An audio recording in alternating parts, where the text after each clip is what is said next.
Welcome back, everybody, to another episode of UPressPlay Sports. I'm your host and sports editor, Richard Pereira. Joining me today is photo editor Eston Parker and contributing writer Kevin Garcia. Hello, guys. How are we doing today? And doing great. Doing pretty well. Yeah. Last week was pretty eventful and with ups and downs included, and we'll have to start off with a down, unfortunately, as FEU football went to Colorado Springs in Colorado on Saturday as they lost to the Air Force Falcons 31-7. Guys, what are our thoughts on FEU's performance? I mean, we just got ran over, literally. Air Force only attempted, I believe it was 5 passes the entire game. Yeah, you're correct. It was rough. And Nkosi threw his first interception of the season. It was not a pretty game. A very forgetful game, but hopefully learning experience for the Owls. Hopefully they'll get better after this, because I think it was a matter of, it's not that FAU is a bad team, they just got absolutely outplayed. Yeah, the defensive line just looked overmatched. The whole front seven. It was a tough game to watch. I think when it comes down to it, though, there was, at least we got some positives out of it. Johnny Ford was able to get going on the ground. Nkosi Perry was able to get going with his rushing attack. But overall, the offense really just didn't perform either. It was just a flat game all around on both sides of the ball. Yeah, and the stats prove that to be true. In the rushing game, Air Force mauled FAU 446 to 141 in net yards. And the passing, well, FAU had the slight edge, 78-70, but it didn't really say much because if you look at the passing, Nkosi Perry was 11 for 33, while Air Force only needed 5 passes with 2 completions. But that's not really their game. It's actually the running game, and it worked to perfection on Saturday. And it really did FAU win. They were overwhelmed, and they just couldn't get anything going for that day. Hopefully, there is some optimism for next week, for Saturday on October 2nd, as they return to Boca to play in-state rivals FIU for the annual Sugar Bowl. It will happen on this October 2nd at 3:30 p.m. So FAU fans, you better get in there. We gotta show FIU what we're really made of. Gotta bounce back from that defeat and really show the Panthers what the Owls are made of. And what are our thoughts going into the game against FIU?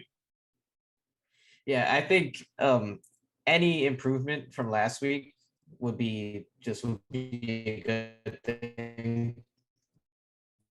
It's just anything that we could do against FIU. I'm hoping we'll have a bit of an easier against FIU. Longtime rivals. We played them many times. We know them well. I just want to see the offense get back on track, because the offense was doing so well. And then they go into face Air Force and just got stifled. And I mean, maybe they could look at it. Last week's game is a bit of a throwaway and just kind of start fresh. And yeah, I think as long as we get back on track offensively, everything should look up. Eston, what do you think? I think that we should get another victory. I mean, we've been playing extremely well against FIU the last few years. FIU has struggled a lot. I think Central Michigan came back and beat them deep in the fourth quarter this past weekend. I think altogether, not to mention it's also at home for FAU, this should be a big bounce back week. And if there's ever a time that FAU could get a big boost, not only like in general, but for the rest of the season, this is the game for it. The big rivalry game, and coming off of a really tough game against Air Force, I think that we're going to see a great response from FAU this weekend. Yeah, I hope so. Hopefully they really come back with a win on Saturday.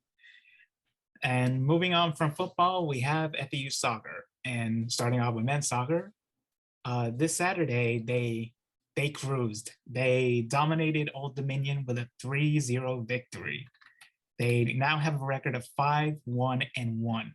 And before I continue, that they also played last Tuesday, and they drew with Coastal Carolina, Conference USA debutants, 1-1.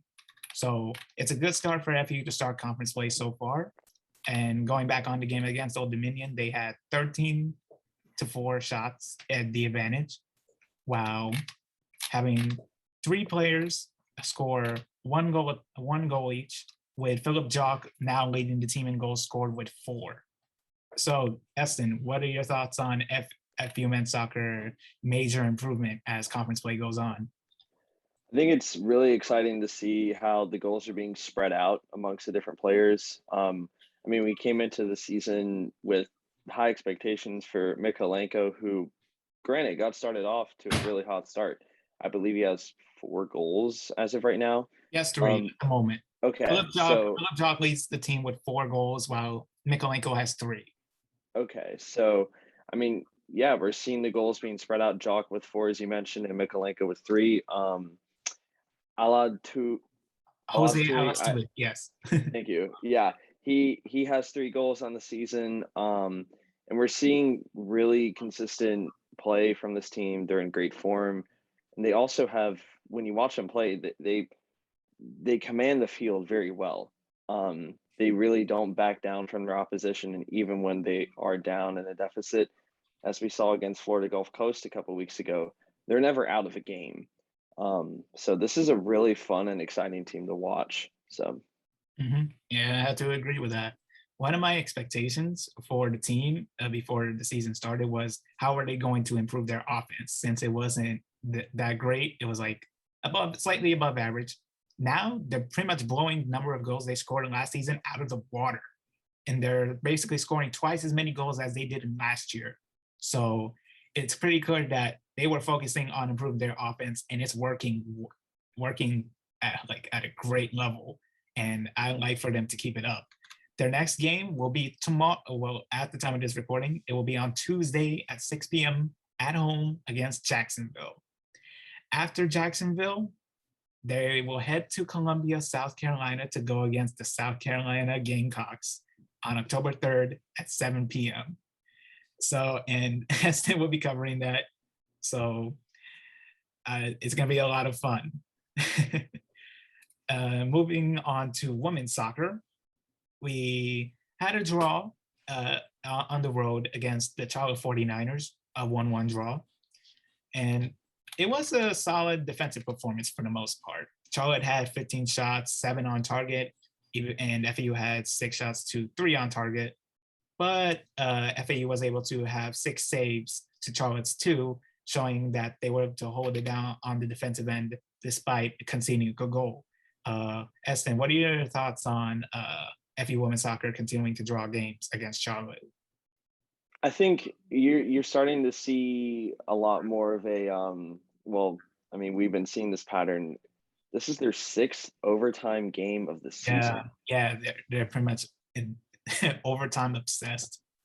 Yeah, and they've been holding on. Obviously, I mean, this is their 4th draw of the season, and credit to them for not losing those close games, because I know that would make it much tougher. But it's almost this is cliche, but it's right in the middle, because you're happy that they didn't lose, that they're not losing these games, but at the same time, they're so close to getting those big victories where it's almost it's not even like, I'm not even sure how to fully feel about it. They do have yet to win an away game so far, but they've only lost 1 away game this season. And think all it takes is for, just like we mentioned for the men's team, if there could be more of a spread out set of goal scorers, this team could easily be getting way more wins on their schedule. But again, credit to them for not losing these games. You know, I mean, they're still 1 game under 500. And for a little bit, they were in a poor run of form. So Yeah, and I have to agree with that. They are getting more draws than I expect them to have, especially with the 6 overtimes. That is a lot for a team to take on, especially 3 consecutive double overtimes. That's a lot, and I know that fatigue will set in in a short amount of time if it hasn't already. So hopefully they can win in normal time instead of needing overtime to settle for a draw, and they could start doing that against Middle Tennessee at home on October 1st at 7 p.m. So hopefully the women's soccer can get bounce back with a win to get back on 500 or at 500 or over. And moving on from FU sports, we have week 3 of NFL football to talk about. So guys, what games have we watched that caught our eye, or any specific highlights from any game that made us like, wow? Yeah, there were 2 games really that I was keeping a close eye on, and that was the Chargers versus the Chiefs and the Sunday night game, the Packers versus the 49ers. The Chargers especially beating Kansas City. I don't think like it's not a crazy feat, but it wasn't expected. I mean, it's the Chiefs. They're now 1-2, and they're like, I believe they're last place in their division, but they'll be fine. At the end of the day, they'll still win like 13 games. So, but that was just good to see Herbert go out there, go up against Mahomes. I think the fact that they're in the same division is pretty cool, and they're going to be rivals for a long time. And I think Herbert is establishing himself as one of the best young quarterbacks in the game.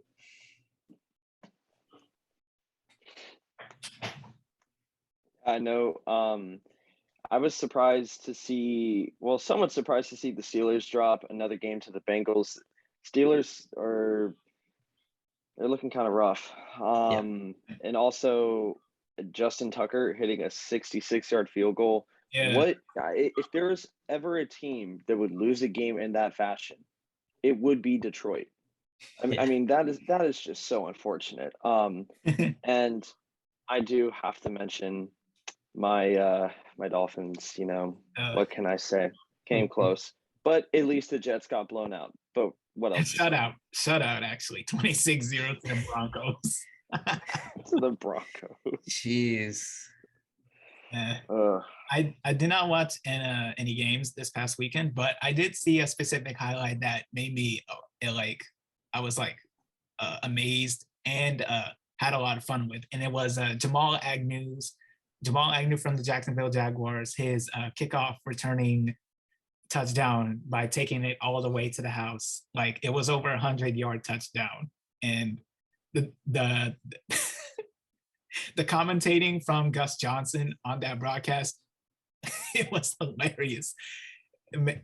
That's the amount of fun that you want to have at a game, and seeing someone from as like Jamal Agnew taking it all the way to the house with a kickoff return, that is a sight to see, and I had a lot of fun with that.